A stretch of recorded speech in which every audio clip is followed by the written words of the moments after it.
Welcome everybody to this special event from MOD, Life Interrupted. I'm not sure how many of you have joined us yet, but we're looking forward to you being part of the discussion. You'll be able to leave comments in the chat stream. If you're sharing this on social media, please use the hashtag ModInterrupted and allow me to introduce myself. My name is Matthew Wright-Simon. I'm really delighted to be here with you. I'll be joined shortly by Kristin from MOD itself.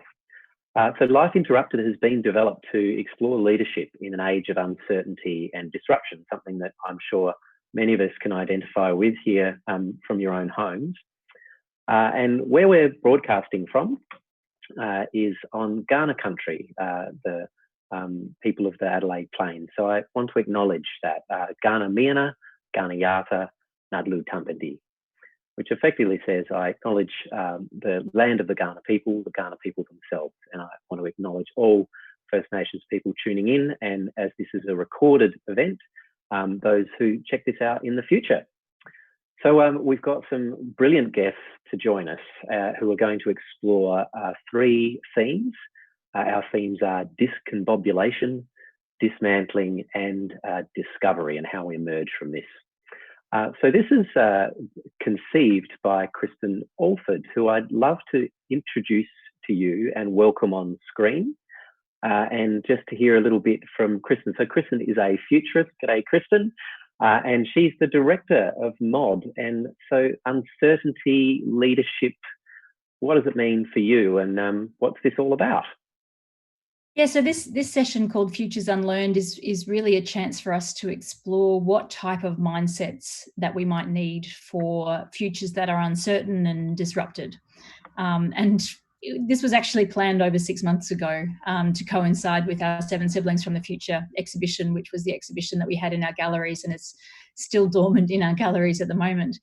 And the particular focus of one of the sessions we wanted to explore was what type of leadership is needed. So as we approach a world which requires a change in us about dealing with climate and dealing with social inequity, what new types of leadership behaviours might we need? What leadership behaviours might work better than others? And then, of course, now that we're all hit by incredible amounts of structural change very quickly due to the coronavirus, it just seemed like too good a topic not to keep exploring. So it's really great to be able to do it in this different format and share it with people online. And I think it is relevant beyond the coronavirus for everyone, but at the moment it also feels like a needed discussion for us to be able to think about what we might be able to do differently. I love the idea of unlearning as well, because there's a lot of discomfort amidst the uncertainty. And so Futures Unlearned is got this lovely paradoxical energy to it, which I'm really looking forward to exploring. Yeah, I always go back to there's, one of the and I know that our guests will know what I'm talking about here, but I always go back to the work of Suhail Inayatullah, when and he's got a framework that's used to, when you want to map out the future, what do you need to think about. And one of the things that we don't often think about when we're mapping out the future is what do we bring from the past.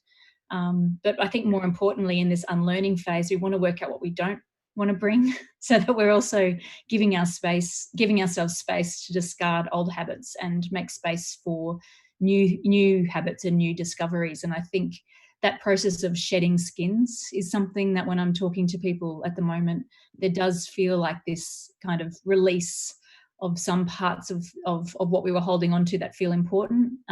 Nervousness about what's coming, which is completely understandable.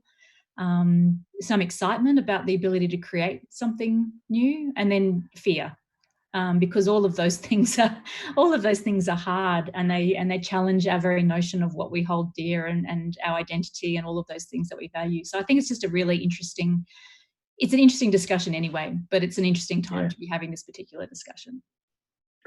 Yeah, I completely agree. And for those of you making comments in the chat, anything you wish to share about your own unlearning experience or what it is around identity, or your own leadership, self-leadership and leadership that you found really innovative in this period. And again, we're just really all spending a lot of time with uncertainty. So it's a really fabulous thing to explore. And just one thing I wanted to mention before we introduce our first guest. So there's a writer and researcher called Shoshana Zuboff, and she's developed the term surveillance capitalism, which is about some of the big tech companies, some of which we're relying on right now. But one of the things that she talked about, after an extraordinary event, her family home was struck by lightning, and the lightning pierced the house and detonated a fuel tank in the basement of her house. She was able to get out with her family, but everything was destroyed. And she now talks about holding the future lightly, and how she has minimal expectations of what that is. And an observation she made, I was listening to this in a podcast very recently, is just how unprepared our minds are for things that are unprecedented. So I think that goes to what you were saying, Kristin, about these layers, the history that we build on, and the layers of identity. So just any other comments you might want to make before I introduce our first speaker on discombobulation? No, I think that is absolutely a perfect lead into discombobulation. Yeah, brilliant. Wonderful. All right. So again, for everyone tuning in, welcome if you're just coming in. So the way that this is formatted is we have 3 speakers. Each of them will be talking to a particular theme, and I'll introduce our first speaker very shortly. Each of the speakers has developed a provocation, a question or a prompt for everybody involved in this, and that includes all of you. And we're looking for responses to that. So this will come up shortly after I introduce Brenton, if it hasn't already happened. So our first speaker will be brought into this, and you'll see myself and Kristin on screen, but there's a waiting room. We have a green room off over there that has all of our speakers who are enjoying this as well, and I'm looking forward to what you're saying and tuning into that. So Brenton Caffin is our next guest. He's I'm broadly describing him as a public sector innovator, and there's some lovely things. Hello, Brenton. Oh. Nice to see you. And currently he's the Executive Director of States of Change, which works with governments around the world to build the next generation or regeneration of public innovation. And I'm interested, Brenton, to know a bit about what that means. And I've known Brenton for some time, and he's worked around the relationship between government, communities, the people on the fringes, people who are having difficulty navigating life or have been left out for one reason or another. So there are all sorts of structures, cultural, political, and so forth, that give rise to the need for innovation.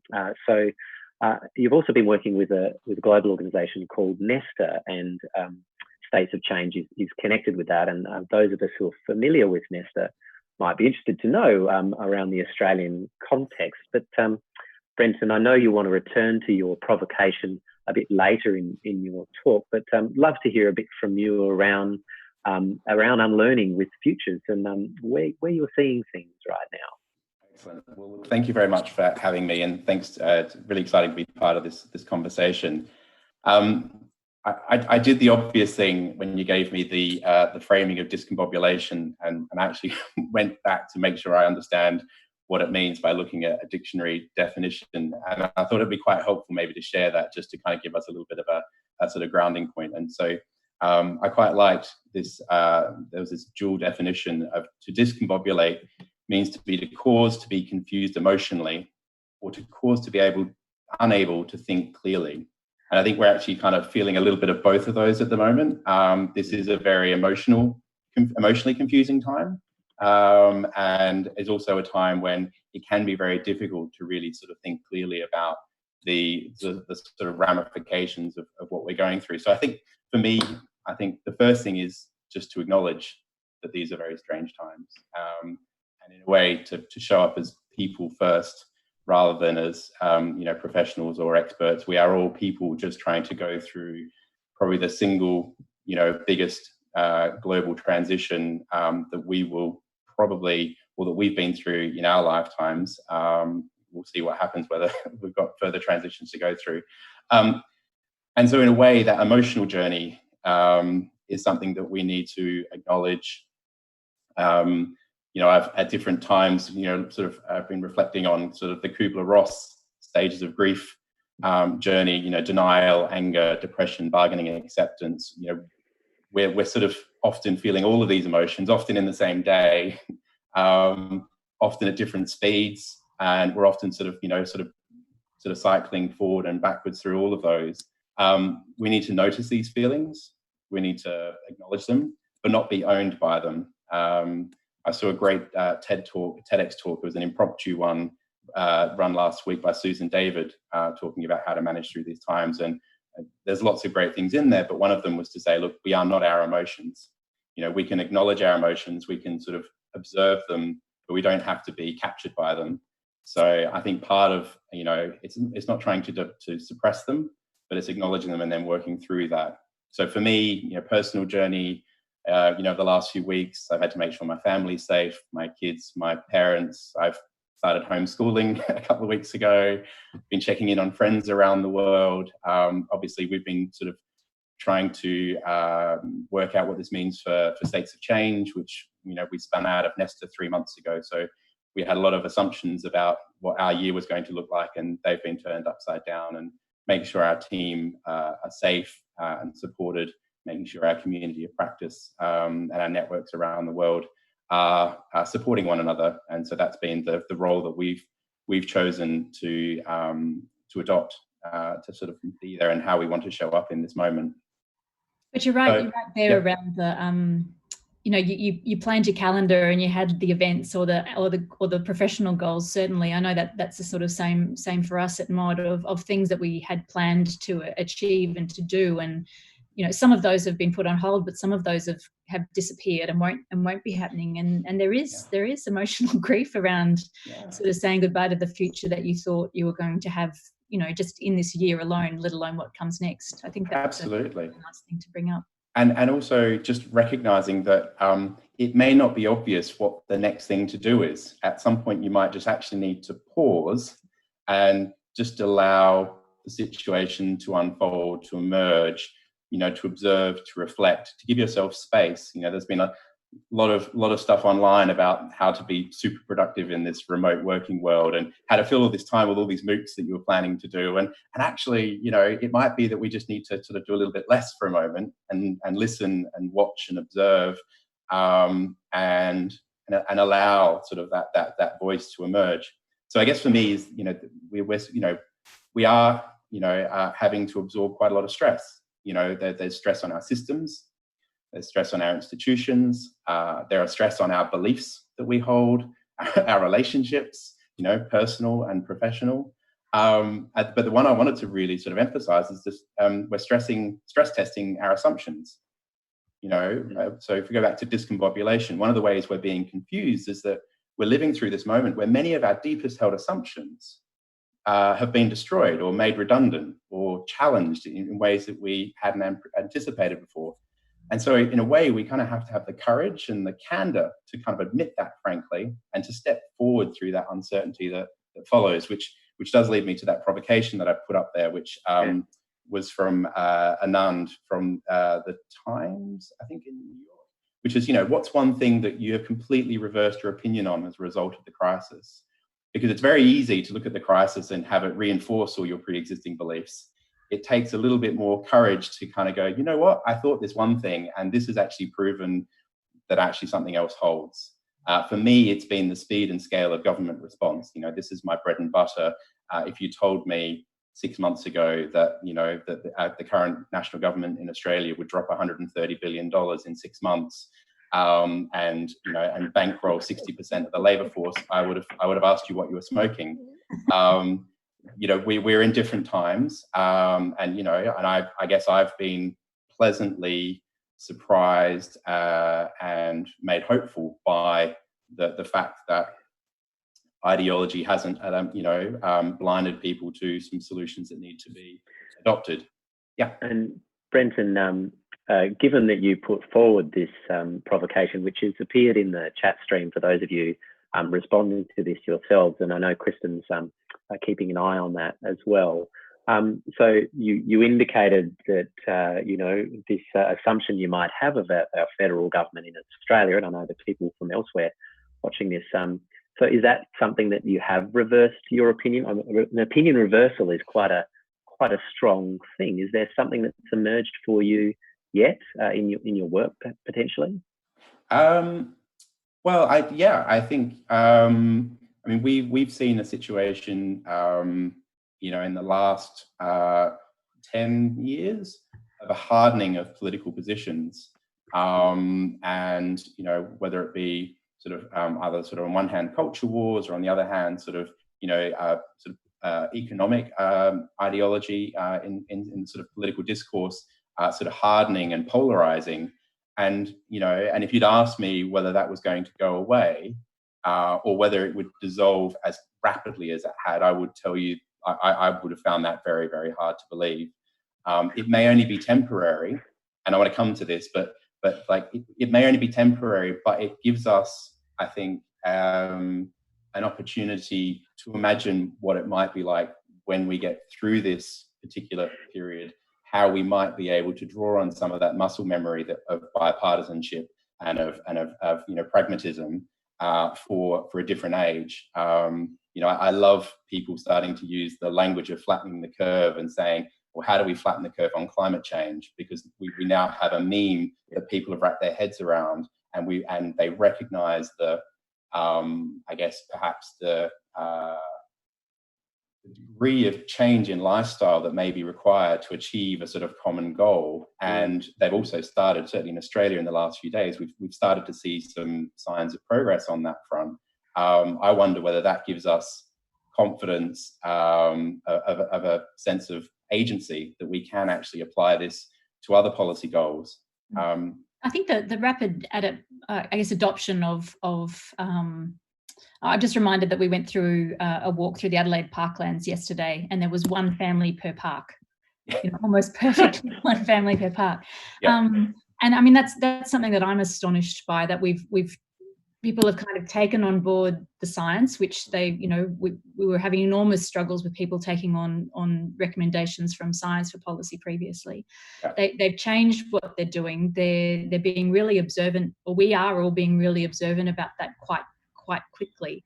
And I think there is some excitement that comes from that. If we can do that, maybe there are other things that we can do. So someone on YouTube's just said, I'm experiencing a mix of grief and uncertainty, which rings true, along with the excitement about pivoting and adapting. And I think that's that confusion of feelings. Somebody else had said, it's really good, Brenton, that you're acknowledging the emotional impact of it, because all of those feelings all at once are incredibly exhausting. And trying to notice them and articulate exactly how we're feeling is really difficult. Yeah. I think that rapid change for people in adopting new practices and new behaviours so quickly is really, really interesting. Yeah. And maybe I'll drop in sort of two more concepts which might be helpful for across the conversations we're going to have. I mean, one, is from political science, is this notion of the Overton window. Is this kind of idea about, and if you haven't heard of it, the Overton window is named after a political scientist who basically said, for any given policy area, there's a range of policies that are deemed acceptable to public acceptance. And basically, irrespective of what the politician believes, this is the range that they can actually prosecute at any point in time. I think what we've seen in this moment is that window has just expanded massively. As I say, if anyone had said 6 months ago that any government would drop $130 billion in 6 months and would be able to get the bulk of the population to voluntarily, physically distance, right? That would have not been something that we would have anticipated would have been achievable, and yet we've done it. So the interesting question for me is, what can, this Overton window is a choice that we accept of what is deemed to be acceptable, and that is challengeable. That's contestable, and I think we should contest it. The second thing I wanted to drop in quickly is something I read a few years ago from Yuval Harari in *Sapiens*, and in his book about the sort of the evolution of human civilization, and one of the ways he describes it is this ability for us to be able to create what he calls intersubjective fiction, which is basically saying we make stuff up, and as long as you believe it and I believe it, it's real. So nation states don't actually really exist, but we basically have some conventions by which we pretend they do. currencies don't actually exist. They're just pieces of paper, but you and I will agree that there's some value attached to this piece of paper, or some ones and zeros in our bank account, and we can do things with that as long as we all believe those. Now, we tend to think these intersubjective fictions are immutable and they've been there for ever and ever, but actually, when you dig into the history of them, many of them are only a few generations old, and some of them have shifted massively.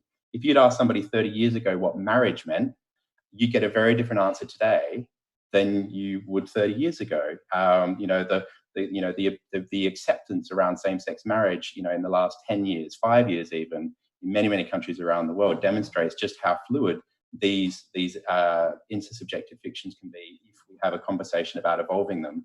So I guess the thing I'm really optimistic about or hopeful about is, what new intersubjective fictions will we need to, or can we create to help us get through what comes next? Do we have the imagination to bring them into being?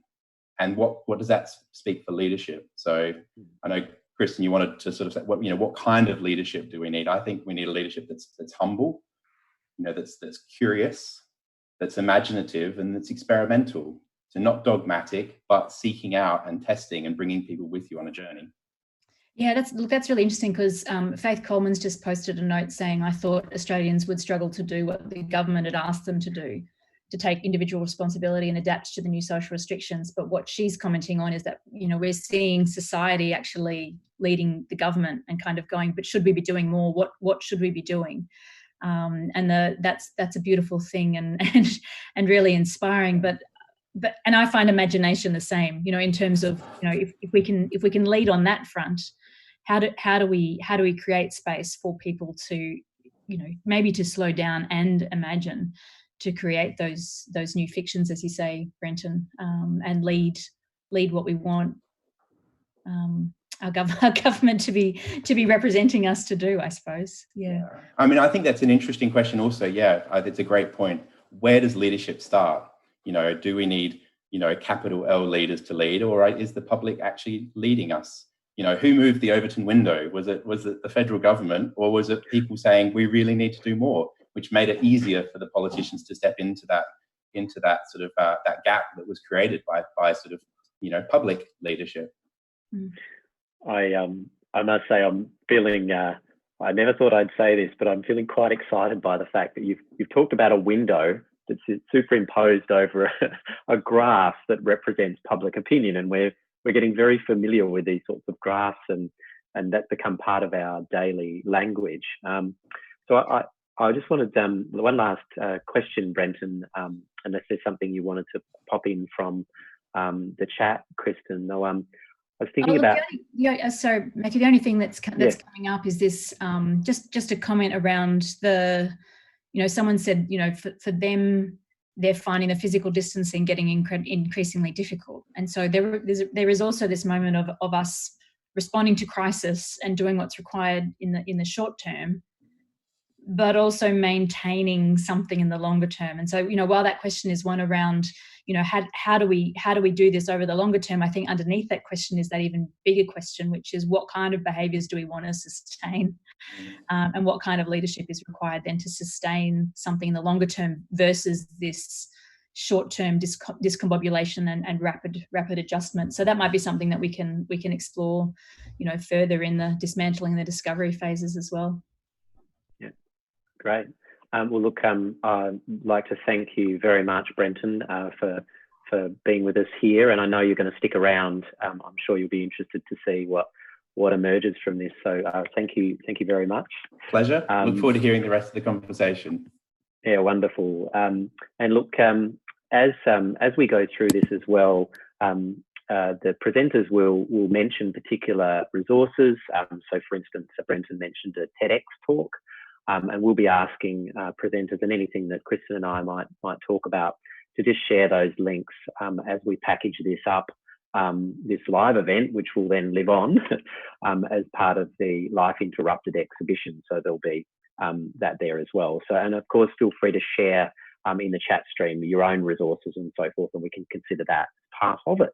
Yeah, so I might just mention quickly then, Matthew, that that this event, Futures Unlearned, is part of a broader thing that we're doing at MOD called Life Interrupted, which is an online exhibition that we got up in 8 days.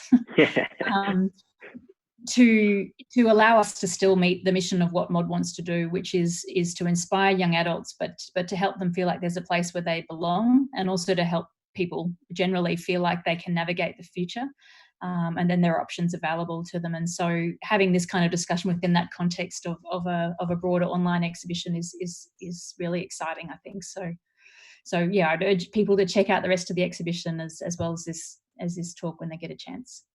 Yes, don't go there yet. Don't go there yet.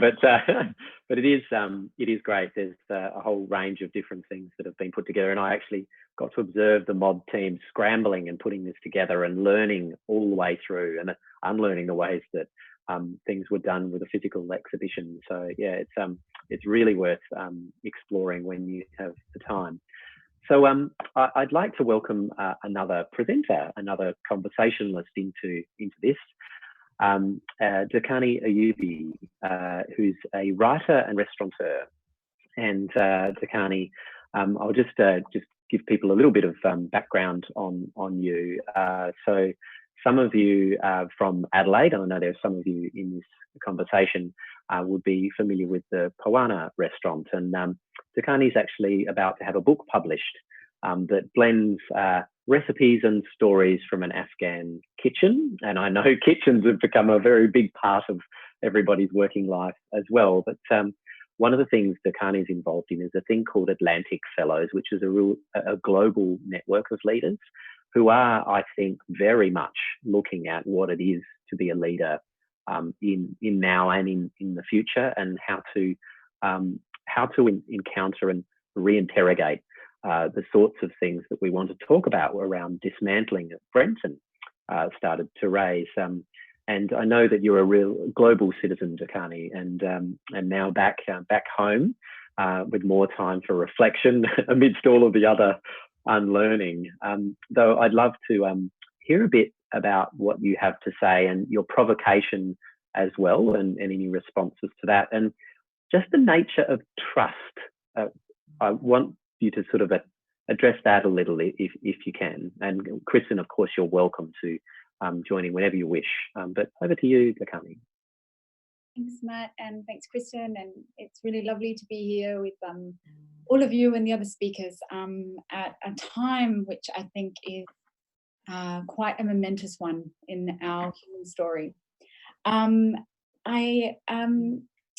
I guess, well, I want to start with the theme. So the theme that I was asked to kind of reflect on was one of dismantling. And if we're talking about dismantling, I think it's interesting to ask, well, what are we dismantling? And for me, as somebody who is a refugee, a migrant, and as you mentioned, Matt, somebody who's involved with a global program that looks at inequity through different lenses, it's really interesting for me to think about where those social inequities come from. And I think what I came up with was this idea of boundaries. So if we're talking about dismantling, I think we're talking about dismantling boundaries. And for me, when you think about boundaries, we're thinking about the concept of power, because power sets boundaries. And I think that in our world today, we are largely ruled and regulated by a concept of power that is authoritarian and which kind of sets things up so we feel quite alienated from ourselves. And I think that's been like a really slow burning iterative process over generations and eras of human civilization. And if I bring it to the literature, it kind of reminds me of the work and the work of Joseph Campbell, who's a comparative mythologist and a historian. And, it's kind of helped me think about these things quite a bit, because his work is very extensive, but basically what he comes up with is this idea that humans derive their sense of social power and how they organize themselves and their concept of leadership based on where they see the greatest sense of mystery and awe. And his thesis is that from our infant state as hunter-gatherers, we kind of evolved into agrarian societies, and eventually, we've come to this point where we're financialized and digitized societies. And alongside that trend of complexity is a trend of a sense of power that has become increasingly authoritarian, and that has kind of encouraged this slow separation of ourselves from ourselves. And that's what I think we're talking about today when we're talking about dismantling, because I think that over thousands of years of now, increasingly complex human societies where there's more of us, and we've kind of had to come up with, what Brenton was talking about, these intersubjective phenomena that regulate our lives, that's become increasingly complex. But the undertone of that has been something that's kind of detached us from our own depths. And with that detachment from our own depths, we are the basis of the societies and the institutions, and we collectively make up the values that we aspire to in leadership. So I think what we're seeing is just an emulation of that in all kind of parts of our lives.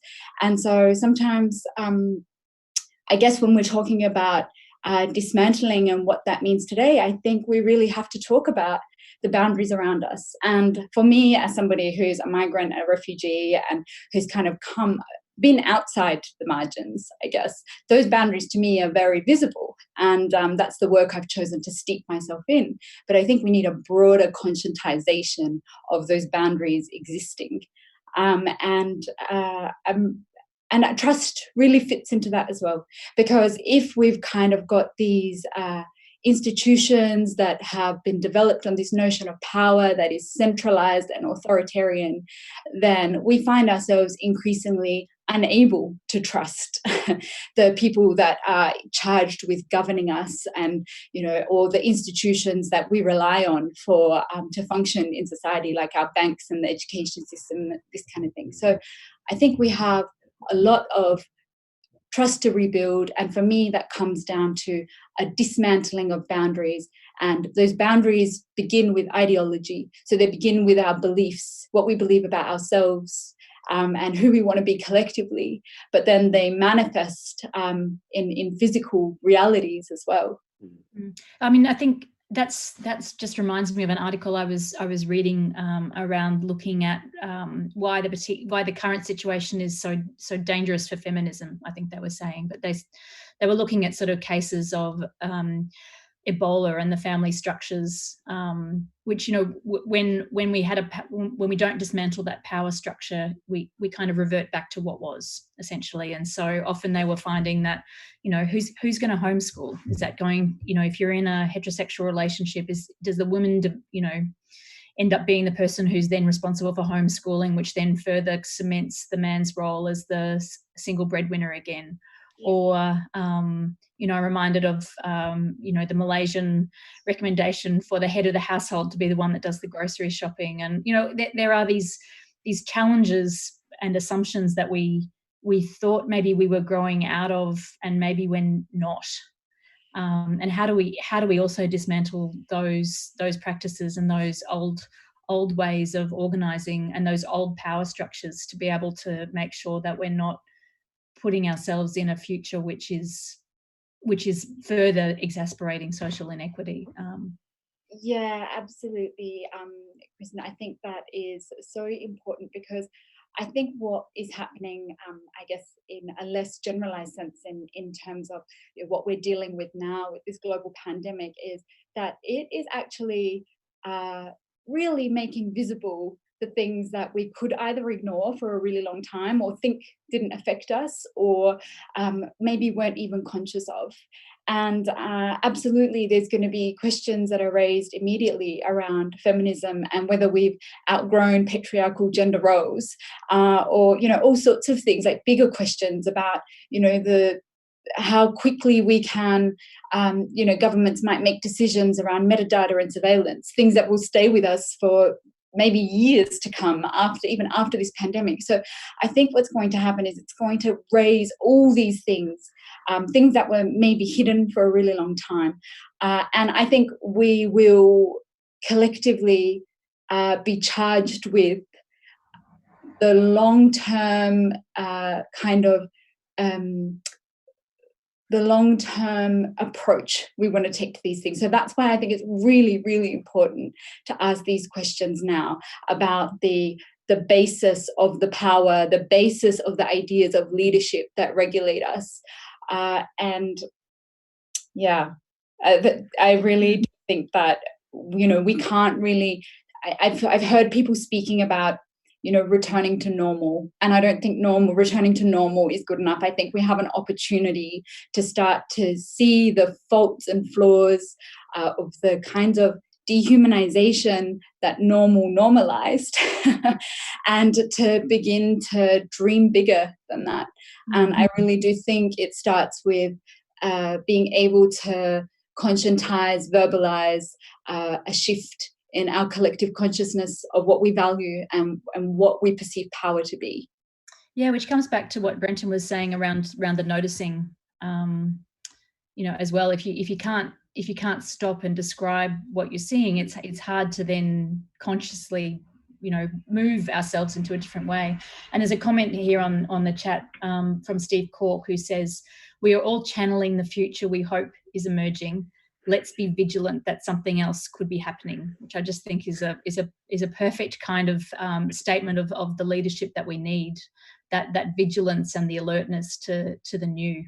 Yeah, absolutely. And just thinking, because there's one other thing I wanted to ask you as we round out this chapter on dismantling, is just this, I mentioned Shoshana Zuboff's surveillance capitalism and this notion of Stephen's word vigilance, and how that tension between vigilance and surveillance, and how there are strong tensions that I think, because I'm very curious about the work you're doing with Atlantic Fellows, and as they do advance fairer, healthier and more inclusive societies. So I think, what is a leadership lesson or perhaps inspiration we can take around this notion of vigilance and relationship with surveillance? I'm curious to hear from you on that, Durkhanai.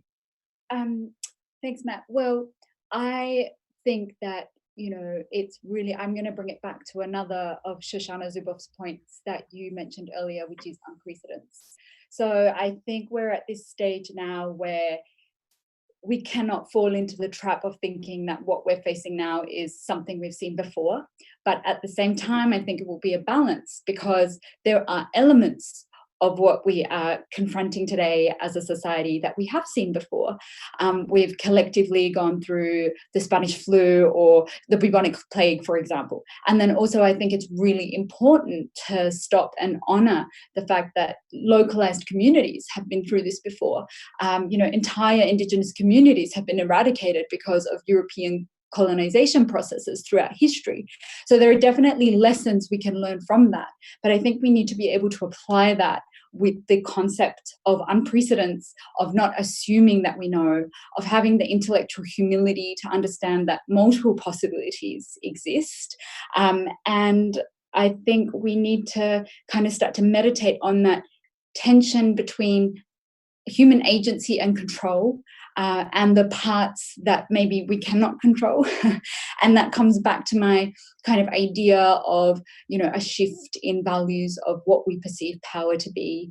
And, it needs to be a version of power that is intent on dismantling boundaries, that isn't built on a theory of economic exclusion or social exclusion or cultural exclusion. So I really do believe that so much of this requires a fundamental shift of our ideologies and what we value as power. And then I think this concept that I heard the senior lecturer for poetry at Oxford in a beautiful speech, she has this concept called transshifting. So you shift one fundamental thing, and then the challenges you face are no longer the same because you've shifted something fundamental, and we've all transshifted, and we're going to start to see different things emerge. And hopefully they're things that are built on the concept of dismantling the boundaries around us.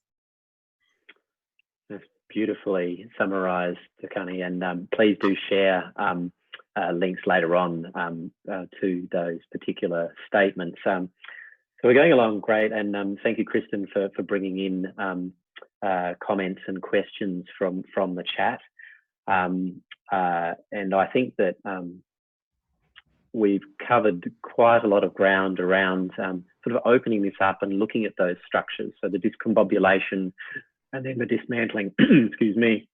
Now I think that I want to introduce someone to you who does something with hope that I think is really interesting. So before we get to hope though, Matthew, can I just, yes. there are a couple of comments that I think I just wanted to leave as kind of questions for us, because I think what Durkhanai was talking about was being willing to dismantle the things that aren't working and being open to, and who aren't, or I guess those things that may be working for some of us but not for all of us. I guess that's her other challenge. But the comments are things like, right now, Jacob Whitlock said, right now we are confined within physical boundaries, but digitally globalized and mobile. So how do we reconcile those different types of boundaries where one is being kind of shut off to us and the other one is being opened up? A comment from Madeline Dove that says, I worry that by challenging existing boundaries, that those boundaries can then be reappropriated by other existing powers. So do media institutions then start to take charge of some of the boundaries that are being dismantled, or how do you imagine, I guess, that dismantling a boundary in one bit doesn't mean it won't be built by something else in a way that we don't like. So I think that tension is really interesting. Catherine Anderson's asked, will we see a deglobalization? So I think all of these things around the what are we dismantling and how do we protect the things that are important, and how do we ensure that by dismantling something we don't make way for something that is even less useful in the rebuilding of it? I think are all really, really great open questions that might then lead on to our next speaker as well. It's fantastic, and all of the uncertainty and the flux that we're experiencing with things that are familiar, sort of dissolving, to use Durkhanai's word, in front of us. That path that we thought we had planned. There are some, really deep reflections to consider around that, and I think the whole idea of leadership and Durkhanai mentioning Joseph Campbell and his particular model around leadership, which I think is really worth exploring.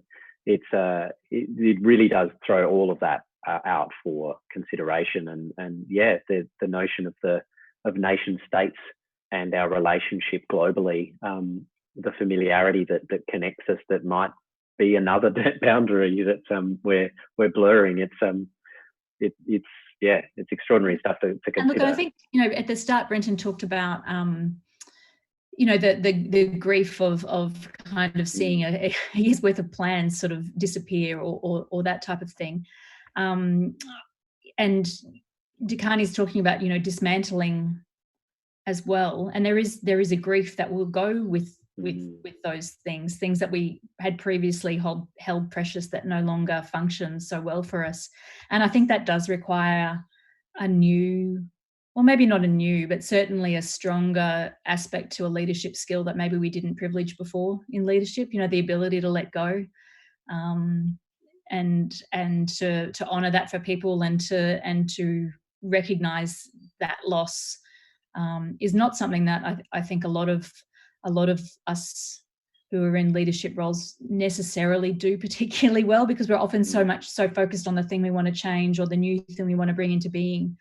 And it just strikes me that some of this does require us to act differently, to purposefully acknowledge those things that are no longer useful, so that they can be dismantled productively.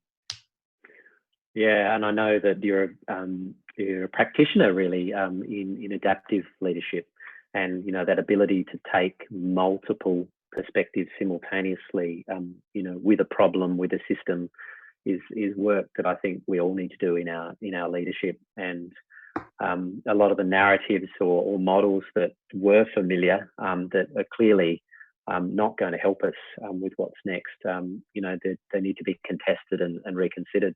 So Okay, I think a fresh set of eyes and a fresh voice, we're due for it. So, and I love the notion of foresight. And Rowena Morrow, who's joining us now, is a Foresight Strategist. Hello, Rowena. I'll just do a little bit of intro, and then very keen to consider your take on what we've heard so far. And one of this, I love this phrase you've used in describing what you do, this new future state. And then the whole notion of state is an interesting thing, given what we've talked about, and how people develop through that, and this reconceptualization that seems to have emerged in your work with this hope that sits behind it. So, first of all, really keen, thank and welcome, and really keen, Rowena, to if there's anything you wanted to respond to that's come out of the discussion so far, just let her rip. And yeah, I'd love to approach your provocation as well, which I know is in the stream. And Kristin, thank you so much for just sharing those perspectives from all the participants. So hopefully we'll be able to address some of those. But so from your perspective, Rowena, you know, the theme of discovery, and what does that mean for you?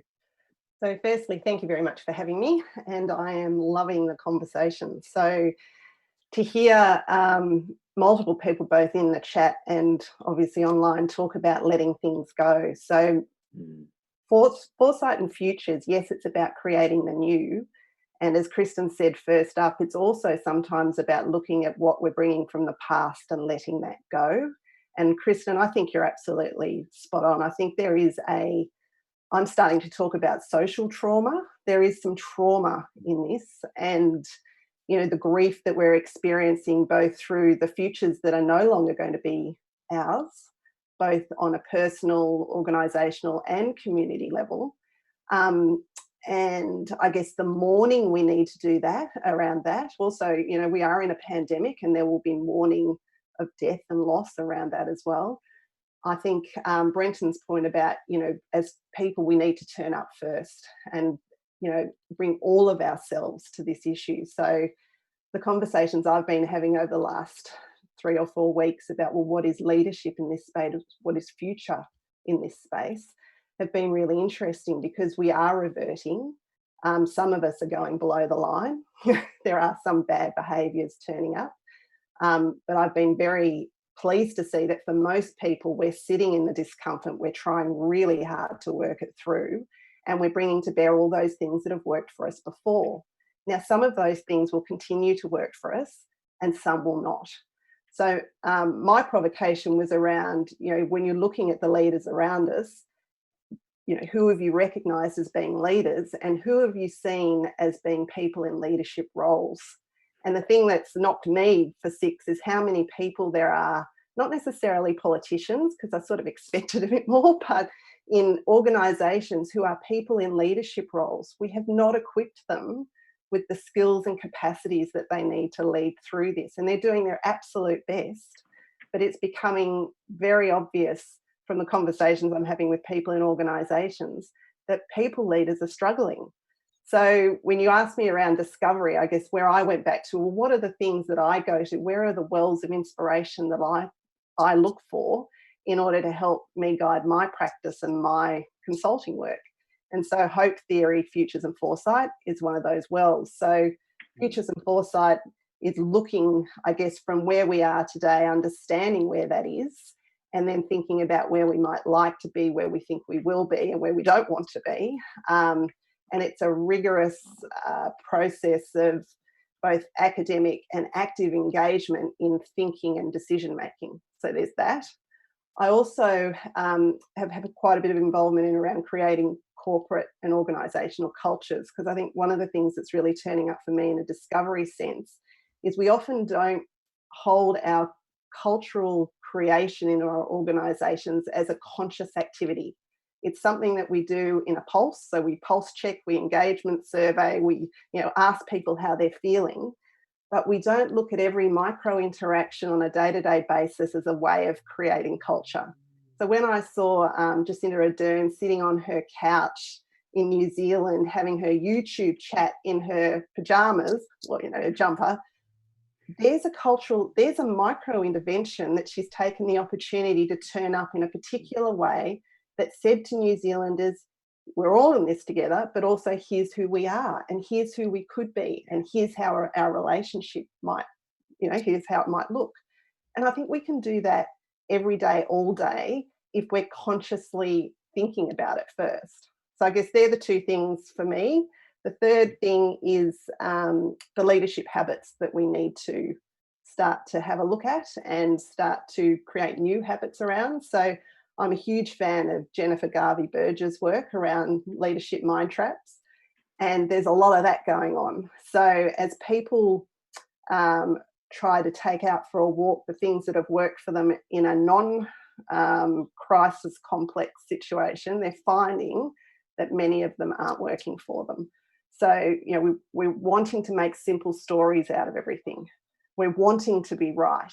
We're wanting to not disagree. But actually, these things are not helping us. We need to be sitting in the complexity. We need to know when we're wrong and be holding our ideas lightly and prototyping and experimenting. So I guess that's, when you asked me to reflect, that's where I went. And I also, to Brenton's point, I think sometimes it's very difficult to ask people who are in trauma, and I don't think I know, it's very difficult to ask people who are in trauma and stressed to be creative and generative. And I think I agree with him wholeheartedly that maybe at this point, when we've all got our underpants on the outside and we're in crisis, we look to just sit and be, and just see what comes up. I'm involved in a lot of groups of people who are wanting to take lots of action. And I actually think the best action we could take at this moment is, apart from keeping ourselves safe and all those things that we need to do, is to just observe and see what's actually coming up. Yeah, so there's a comment that's just come up, which is, accepting and letting go are great for the future, but they're very difficult, especially those who are experiencing loss and grief.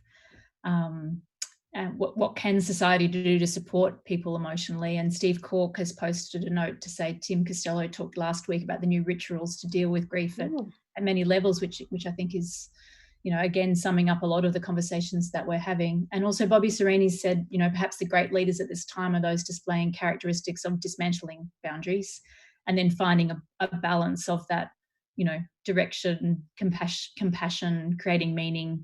There was a great article on the conversation, which I will find and post at another time, which talked about why Jacinda Ardern had, if you compare the messages of what she's doing, that's, there are 3 things that she's doing in that leadership capacity, which are, giving clear instructions, but showing huge empathy and helping us create meaning of things that are happening, which I think is a really nice reflection as well.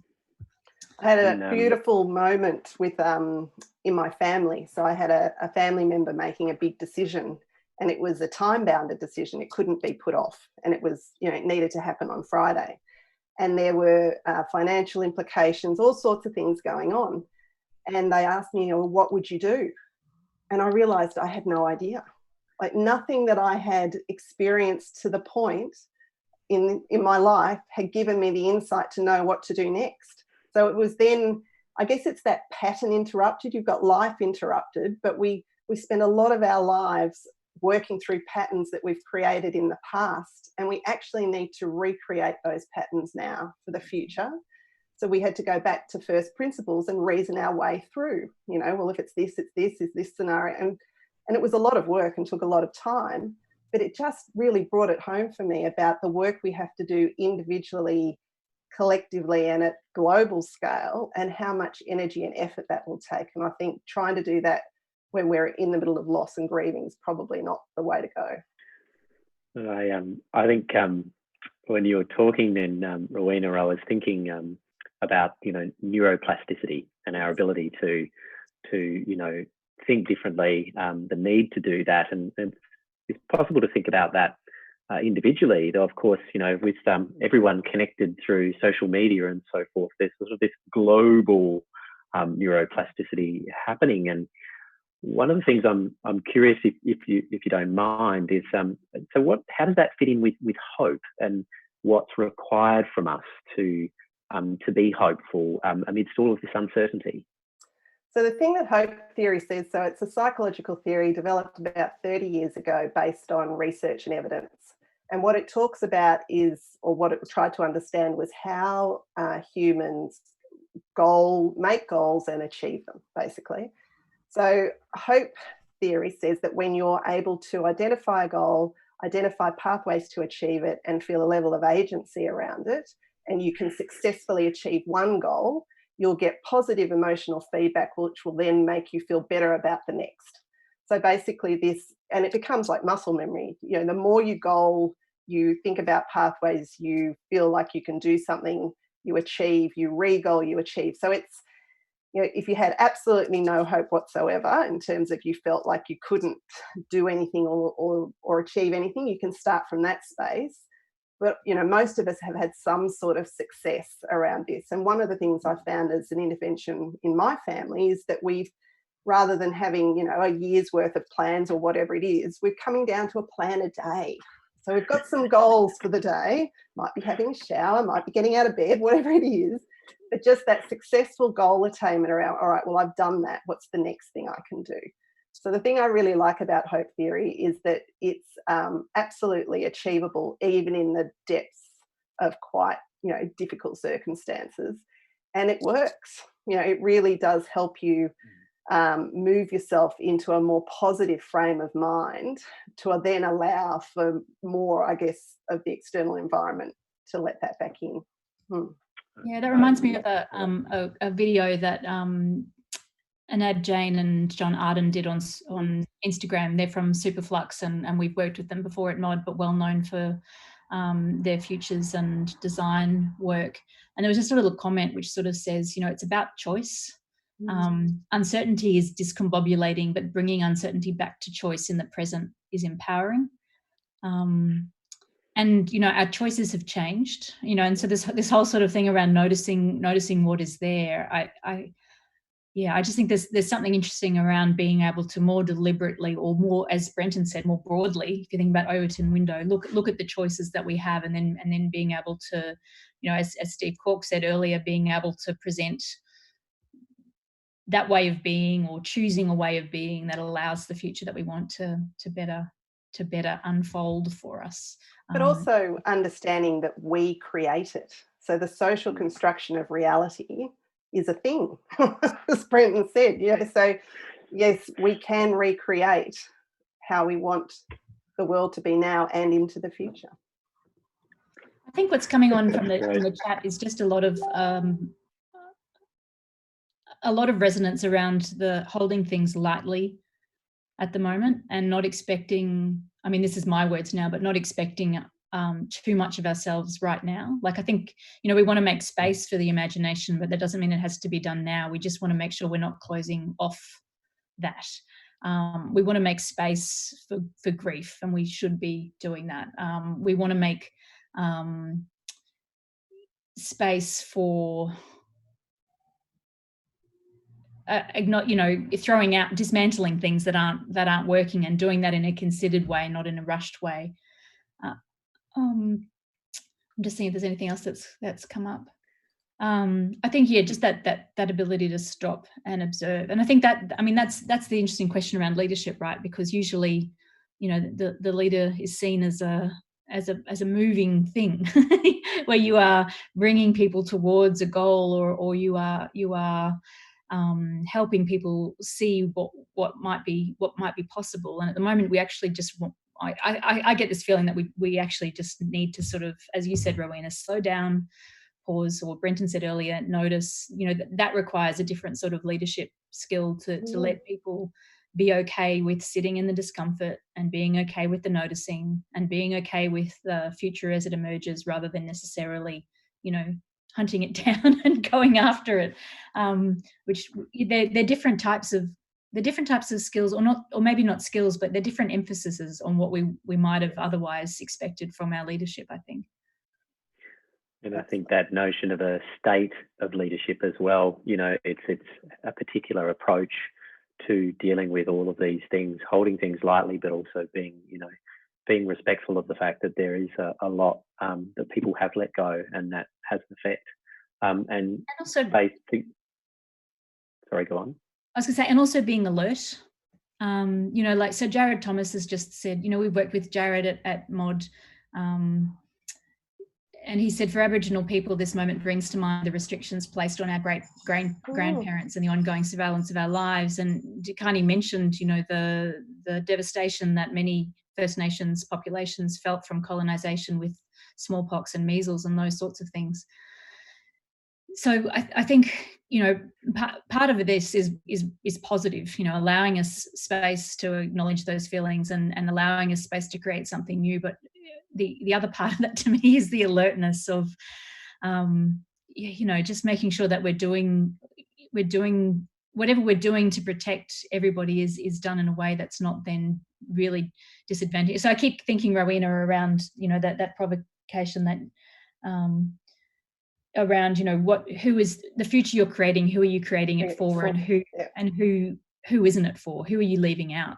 And I think that's sort of something we just really need to be super vigilant about at the moment, that we're not creating futures, you know, in our enthusiasm to dismantle and create new that then leave vulnerable people out or leave people out without us acknowledging that that's what we're doing. I think we need to be much more cautious about that. So I think too, I mean, yeah, this is an opportunity for us to all to learn empathy. I mean, if you haven't been in a group of people that have experienced what it is to be on the edge, well, you are now. So what does that feel like, and how can you move that into your future leadership practice? And just on the, you know, here's a quote that we like.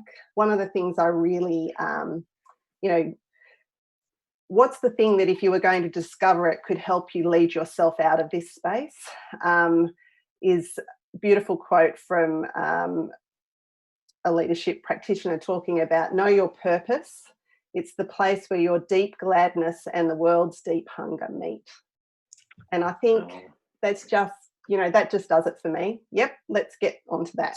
So thank you. Fabulous. Thank you so much, Rowena. I really appreciate your joining us, and stick around, of course, and please do share that for the later incarnation of this in the future. And thanks, Jared, for your comments as well. One of the things I really love is acknowledging elders past, present and future. I think we're here to acknowledge the elders of the future, and many of those people perhaps are part of this very conversation. So really appreciate it. So with the way, and I might just hand to you momentarily, Kristin, just again, perhaps to get a perspective on MOD's version of this, because I want to bring in our recappers, the people who are going to help bring a futures perspective to this and just reflect on a few things. So Kristin, I know with the penultimate exhibition that is now online as well, the 7 Siblings from the Future with MOD, this nation of identity and self-leadership and all of these things that you explore with the museum, what in terms of unlearning are you picking up from this that's exciting you for what MOD's doing next? Oh, really good question. And look, I'm just being distracted by another comment, which I think is excellent, which is, go for it. Jose has said, I think it's important to recognise that there's also many who can't afford or have the luxury to slow down and reflect. And, you know, so I think that's the thing that I'm finding. And she's right. You know, if you're in a medical role at the moment, the issues that you're solving are very front of face. And as Rowena said, though, you're not, or as we've said, you know, a lot of those aren't things that we've done, and our muscle memory might not be there to help us deal with them either. So I think what I'm learning the most of is that all of the assumptions that I make hold until they don't, and then you have to find new ways of knowing and being, which is good. I mean, I just think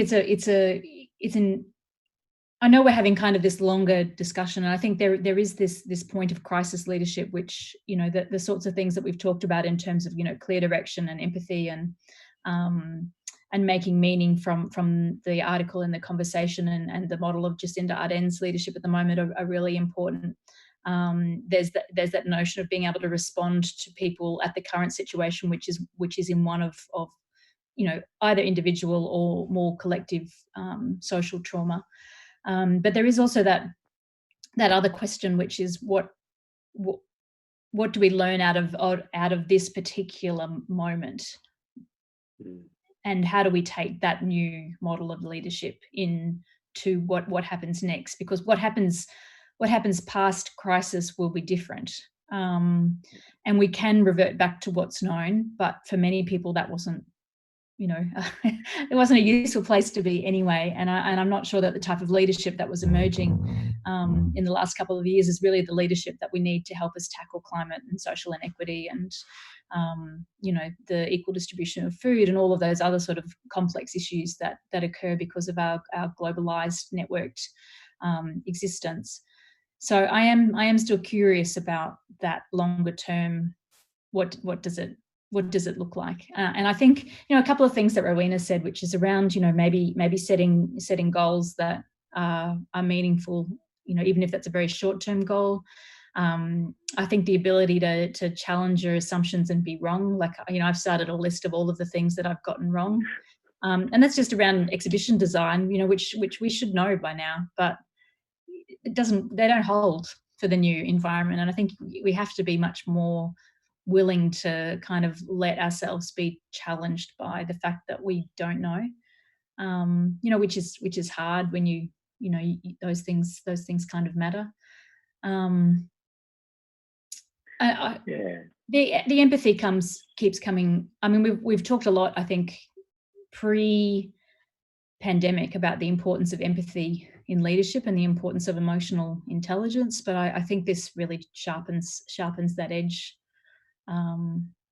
of it. So and forces us to kind of look beyond our boundaries, which is one of the comments that came up early, around the language of physical distancing versus social distancing. And while social distancing is the appropriate academic term, we actually want stronger social bonds and the physical distancing. And maybe that's also what we want, is those maybe stronger social bonds in terms of our corporate and organisational and governmental leaders might be something that emerges from this in a different way. And I think the fact that we're seeing into each other's homes and seeing into each other's lifestyles and is also challenging. So I read an article recently which looked at a community college in the US, and when everybody was turning up, there was this sense of equality amongst the students. You were coming there for a lecture, but when you start to zoom into people's homes, that sense of equality breaks pretty quickly because people are coming from a variety of backgrounds. And so what we do with that new knowledge, I think, is going to be really interesting. Yeah, I think that diversity is becoming more visible, which is fascinating and really interesting challenge around empathy. And look, I know that Noriko and Bridgette, you've been keenly listening in to what's been said there. And I actually there's a really well-known saying that I just want to drop in. It's from a dead white man, so whether or not it's going to work as a framework, but I just want to drop it in anyway because in these times, so it's from Buckminster Fuller, that sort of inspired generalist, but he had this to say. He said, in times of increasing uncertainty, the only way to predict the future is to design it. Now, I understand this. There's a certain sense of agency that needs to be part of this, but as futurists, the two of you, I'd like to invite Noriko and Bridgette to join us on screen. I'll give you both a brief introduction because I'm aware we officially have a shorter amount of time that I'd hoped for. So Noriko as a futures research leader and Bridgette with Foresight and Design. And I think really, and it comes to you too, to the task to sort of have that interplay together, that professional perspective and personal, of course, from your own homes on what you've heard today, and really just with those themes, with the theme of discombobulation and all that brings, dismantling, and what Durkhanai and others had to say around that. And then this idea around discovery with Rowena really exploring that, and the idea of emergence. So I'm really curious to hear what you've heard and empathised with through this, and then after about 10 minutes, we'll just sort of wrap this up and let people know what's next. But love to hear from you. Maybe perhaps Noriko, if you could start us off, and I'll let you two have a bit of a chat about what we've done today. So I've got post-its all over my computer screen as I was scribbling notes.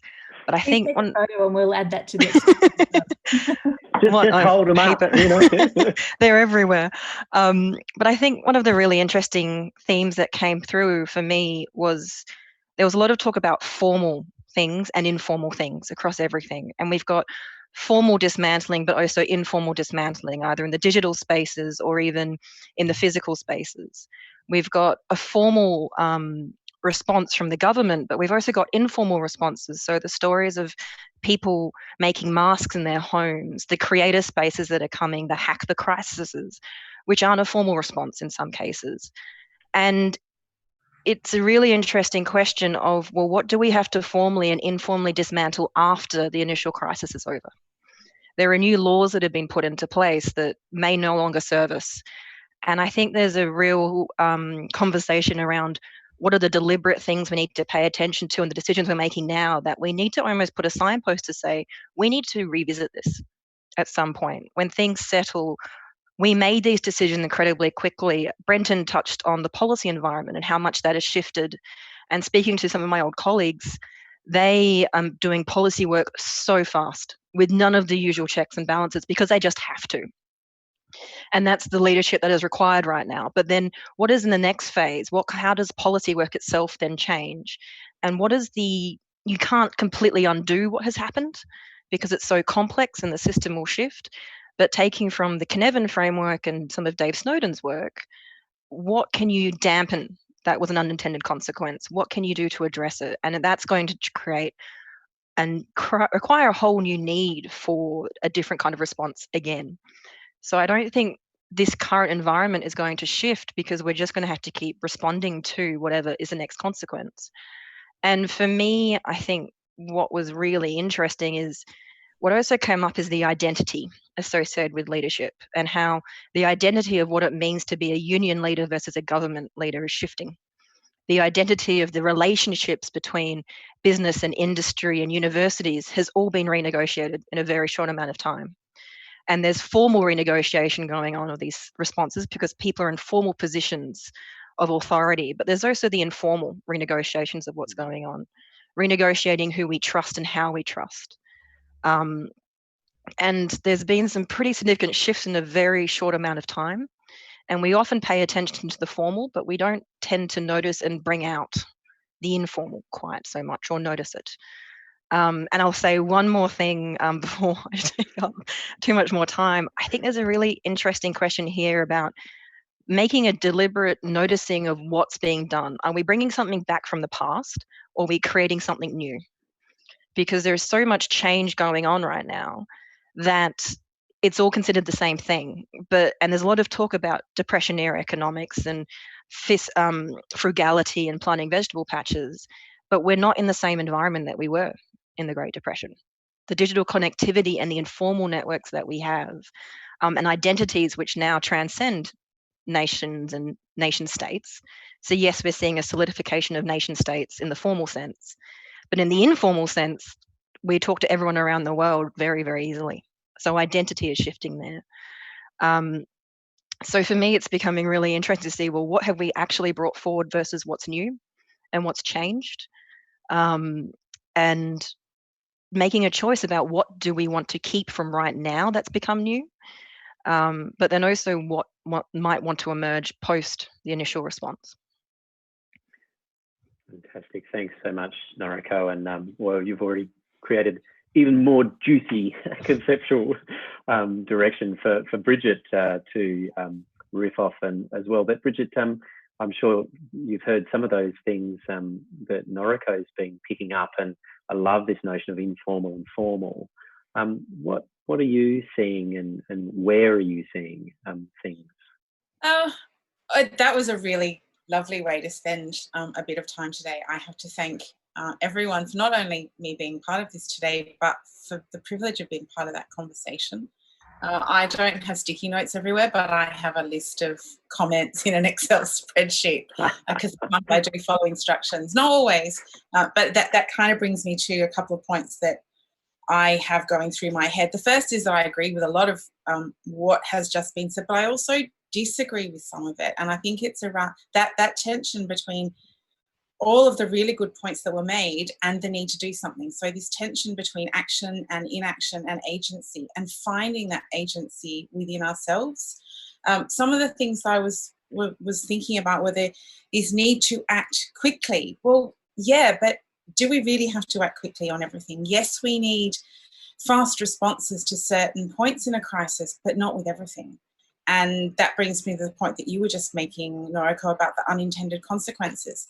For the sake of a couple of days and making announcements about certain things that allow people to go and stop and think and reflect on this being a particular issue.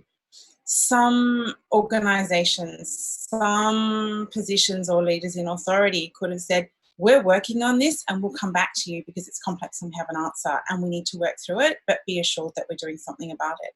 So whilst I fully agree that we needed quick, agile, fast responses, we actually needed more deliberation around some of those responses as well, because now we've got these unintended consequences that are freaking people out even more. So in finding that certainty and uncertainty, which seems to be, for me, that's the thing that comes up all the time, that we have this expectation that leaders are there to lead. That's what we're told. But maybe leaders are there to actually acknowledge the possibilities as much as the things that are actually being done. When we get to a point of thinking about leadership, then it's about ourselves leading as much as those in, and I think Rowena did this really, really elegantly, about people in leadership positions versus leaders. There are lots of leaders doing stuff within communities, initiating things, getting support mechanisms happening. This reflects what everyone else has said about these new emergent possibilities. But there's lots of leaders that are stuck in those old paradigms. And as we move into these new areas or these new possibilities, we need to decide, as everyone has said, about what are the not just the new skills and the new systems, but what are the patterns that we have got ourselves into that we can shift? Because it's not actually about changing the world. And anyone who knows me knows that I say this frequently. We don't need to change the world. We just need to change certain parts of systems, which not only allows us to find the things that will be most effective, but also allows us that time to, as Rowena said, prototype and iterate and do things slightly differently. And learn from that as we go, because at the moment I'm seeing lots of blame storming. Do we sue China? Do we go to war with China? Do we blame the World Health Organization? Do we blame people in a lab for concocting something that is unknown and misunderstood? All of these things are about people feeling uncomfortable. And I think that for me, it comes back to where we are situatedness in the world and who we are as a person, as an individual, as part of a bigger collective, and acknowledging that we are not the only person, that there are others experiencing similar things but also completely different things. That when we have choice and agency, and we do have choice and agency, which is what some of the points that have been made by others here, we also need to think about when we make those choices and we have agency, who gets lost in that? So when we make decisions, which we is it? Which group of people? Which collective? Who are we making decisions on behalf of without acknowledging that or being aware of that? When we dismantle stuff, what is it that we're leaving behind? But what do we actually have to take with us?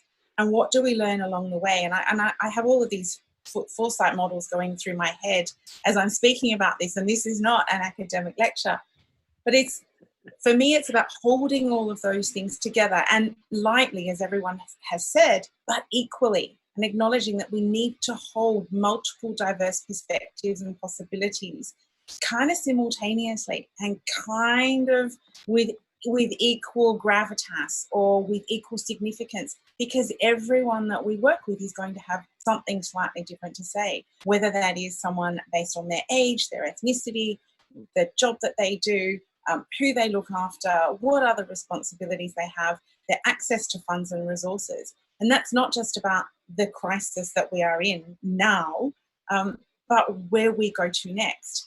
And that's the other thing I just want to comment on briefly, because I'm probably killing time here. This whole notion of normal.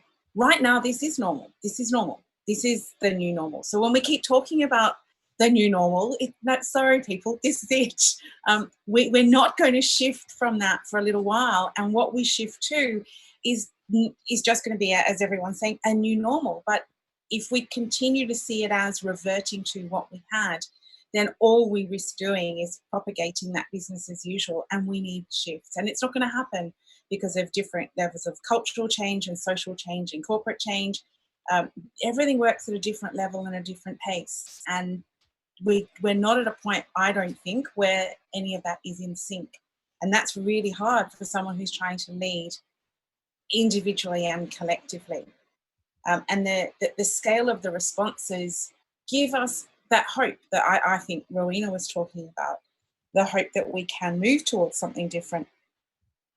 But it needs to be pragmatic. We need to realise that it's not going to be perfect, and we are going to make mistakes. And that's as an individual, whether they're a leader or not, but as a collective as well. That we're going to get stuff wrong. We're going to muck it up. And some of the choices that are particularly facing people in frontline roles at the moment about who to save first. Those are awful, awful choices for anyone to ever have to make. But they're the big, really hard choices that we're seeing. I'm grateful I don't have to make them, but we need to support those who are challenged with those and understand that when we're fighting for a packet of flour or a packet of toilet paper, someone else is actually fighting over bigger resources that are much greater than us. I think I had one of my post-it notes is we keep calling this a new normal, but this is a very reactive space we are in right now. Is it actually a normal as much can exist? Because everything's still in flux. All the dynamics are up and everything keeps changing. We used to talk about the 24-hour news cycle, but that's even gotten even shorter recently. And what does that new normal look like? Is it 6 months or is it 4 months? Is it 12 months? And is there a trap there in calling this a new normal when it's changing every single day? That things keep shifting all the time. And in that sort of search for certainty that people just want action instead of sitting with it and maybe sort of thinking about hastening slowly, are we building foundations on quicksand? Are we building processes which will just sink and won't actually be sustainable even in the next 2 months, let alone for how long this needs to sustain us? And I think it's a really interesting point about collective and the flattening the other curves, such as climate change. What are the other pieces of work that have been left undone in trying to respond to this? One of the most interesting shifts has been we now will trust Facebook again. We're also now trusting brand new apps, which seem to be quite dubious. And that conversation has completely been sidestepped. So what are the things we might have to pick up again once we get some sort of settling that happens? The feminism one was raised earlier, climate change has been raised. But I suppose what is the work that needs to be picked up again, that sort of needs to be put and kept going and kept talking about, and that now is an opportunity to do something about? I particularly agree with that. The notion that things have got left behind, and this is the thing that where we are now, what we are now, and when we are now is the thing that's hitting the front page of the media. But bushfires have lapsed a little, and climate change has lapsed. Unfortunately, those are two things that are going to really suffer from the constraint that we're living in, that will bring new challenges as we move through different seasons over the next 6 to 10 months. And we need to tread lightly around stuff so that we can go back to those other issues. And this is the challenge of holding so many things in play and acknowledging that this is complexity that gets touted by every second person, I think, at the moment. But it is complex, and it's more complex than most people realise. And the dumbing down and the oversimplification of things, that the notion that you can bake bread and all will be fine, or that we can just start homeschooling and all will be fine. Those are issues that will start to emerge, and it kind of, sometimes feels another day, another thing flares up. But yeah, that's life. We've just kind of been not immune to it, but we've shied away from some of it, or it's all too hard, and we need to start moving and deciding who comes with us and where. It's those possible alternative futures that we need to start exploring, and this isn't a signpost for Foresight deliberately, but it is imagining those possibles and understanding that the trajectory we're on has multiple pathways emerging from it, and we need to explore those. And I think that's one of my other points, just quickly though, is talking about who has got the headspace to do this work right now. And that's another group that we need to keep the space open for, is that it's a privileged position to be able to think about what future could emerge, when there are people who are just worried about, do I have a job? How long will my job last? Do I have somewhere safe to quarantine or work from home? And it's a position of privilege to be able to have access to this information and where it is. And so what does leadership mean in a context where you've got an even potentially broader range of emotional states than normal, or broader ranges of, or inequalities have been brought to the fore? And those power dynamics have really shifted, or gone forward and backwards, and to balance all of those different perspectives, as Bridgette was saying earlier. And I think, thanks, Noriko, and thank you, Bridgette, so much for those reflections, which have grown the considerations of leadership in all times of uncertainty. And I know that people can follow up the work that you've been doing as futurists and as thinkers, and that would also go for those people who've spoken. So I might do a few thank yous, Kristin, around who's brought this conversation into focus. So I certainly want to thank you, Kristin, for convening this and bringing this together and being able to reshape, a festival into a lunchtime, an extended lunchtime. Thanks to those of you who are still with us. And absolutely love to thank, I know you're still with us, Brenton, Durkhanai and Rowena, for your powerful insight and wisdom. Oh, lovely to have you switched on. Did anyone else want to switch on just while we're there? Great. Look, I think, as I've mentioned before, this will be all brought together, and that includes the commentary that we've had from you as participants online with the YouTube stream. And I do really want to thank Diana, and I want to thank Daniel, and also Lee, who's been connecting us with the social media universe for helping to make this happen, because it's been a technical feat to pull this together.